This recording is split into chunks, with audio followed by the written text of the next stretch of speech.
Hi guys. Welcome back to my channel. Today I'm going to show you how you can fix your Wi-Fi connection in your Windows 11. So in this case, your Wi-Fi is connected but no network connection, no internet connection. So in order to fix it, you can try this method by reset your network. You can type on the search reset network.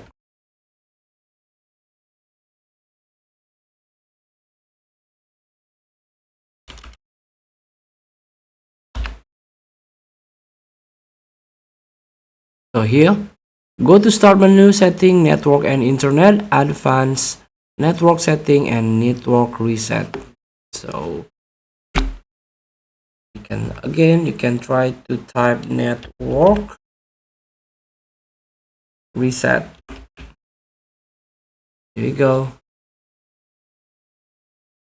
Here, this will remove then reinstall all your network adapters and set other networking components back to their original settings.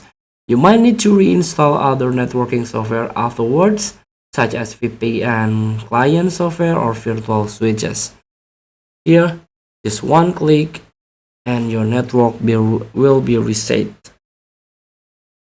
So, and the second method, you can try to go to device manager. Here, you can try to update your network adapters. Here, search your network adapters. For example, this one wireless USB adapter that I'm using right now. And here you can update the driver. Feel free to try. Thank you for watching. Don't forget to comment, like, and subscribe, and click the next button below. See you in the next video.